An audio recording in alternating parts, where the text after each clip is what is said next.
Good Holy, and my name is Coach Jameson Arduina, and I studied Holy Trinity College, and my course is BPE, and my specific sports that I choose is volleyball.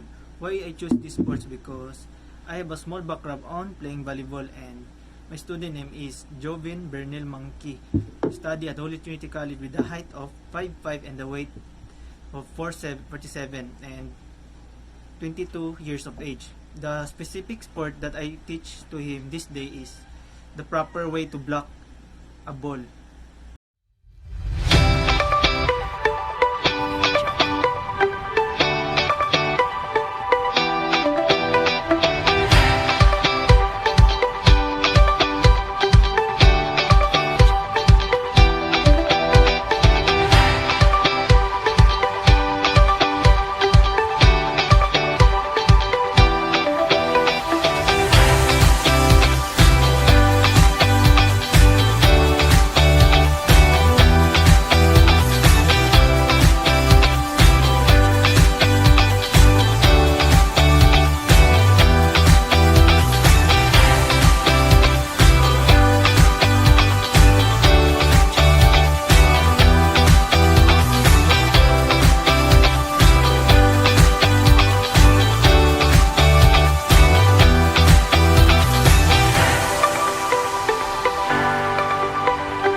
second day, I teach Mr. Jobin the proper way to serve the ball and the proper posture of the body or the different types of serve. The first one is I teach Mr. Jobin is the how to low serve, the proper posture of low serve. Second is the high serve, and lastly the proper way to jump serve without the help of the ball.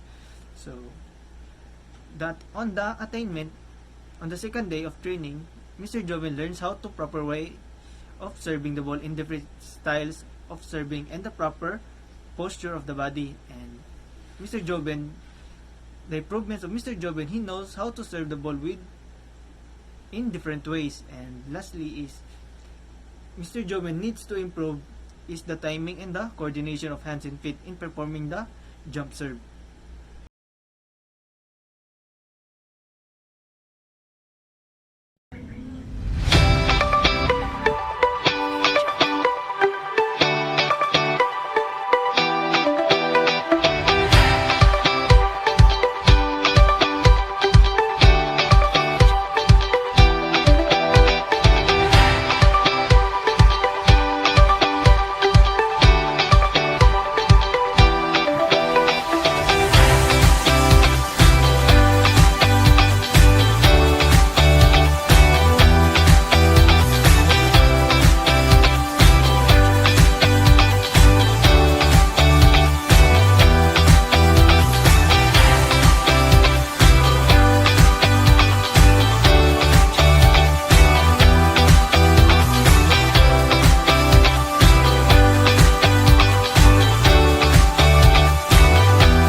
Mr. Joven is the proper way to serve the ball and the proper posture of the body or the different kinds of serve. The first one is the low serve, second one is the high serve, and the last one is the jump serve with the ball. So the first attainment of Mr. Joven is Mr. Joven achieved the timing and the coordination of hands and feet doing the different kinds of serving and the proper execution of the body. And the improvement of Mr. Joven is he improved his serving without me or guiding him without the help of me. And the third one is the Mr. Joven improves or needs to improve his timing when the ball is coming and strengthen his serving. And the percentage or the progress percentage that I give to Mr. Joven is only 40% because he is still learning.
Pre-assessment day is that I give a task on Mr. Joven to perform the different types of serve without me or without guiding him. So as a result of our training, Mr. Joven can easily cope up with different targets that we do on each day of our training in volleyball. So Mr. Joven showed his improvements by following the given instruction that I give to him. And the improvements of Mr. Joven on the pre-assessment day is the improvement of his skills in serving has developed properly. His serving is good. He gets a different type of serving and perform it well. And he got, and I give him 50% for his timing. So needs to improvements on Mr. Joben is in the assessment the student needs to, or Mr. Joben needs to develop properly his coordination of his hands and feet, and most important is the timing. The athlete are and also that the athlete are comfortable the way he perform. And lastly, the skill reiteration, and on the skill reiteration is no, the skill will be repeated. He will execute the remaining target on the next day of the training plan.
fifth day of our training of Mr. Jobin in our training plan is, our target here is the proper receiving of the ball with the proper execution without a ball.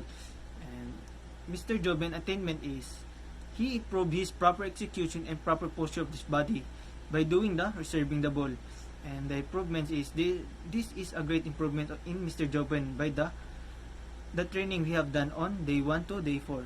He easily gets the proper posture of his body easily. And Mr. Jobin needs to improve his toss receiving because he has he's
And on our fifth day of training plan is our target is the proper receiving of the ball with the proper execution with the help of the ball.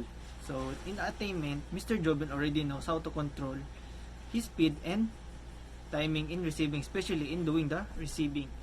And Mr. Jobin has a big improvement when it comes to timing because in volleyball, timing is very important. And Mr. Jobin needs to improve his stamina because we already know Mr. Jobin is not an athlete and he's just staying at home, and the progress percentage that give to him is 90%.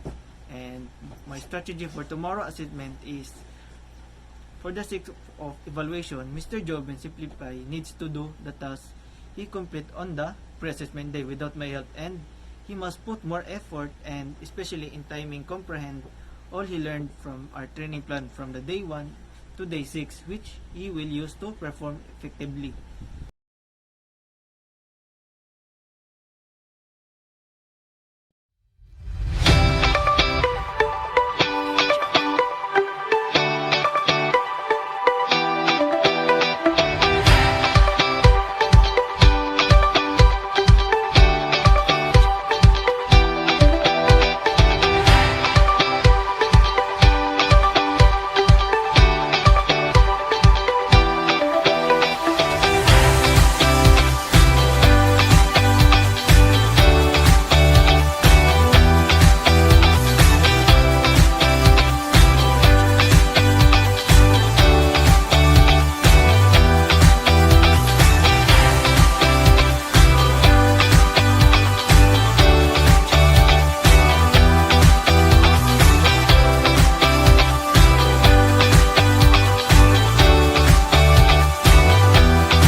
comes our assessment goal or assessment day.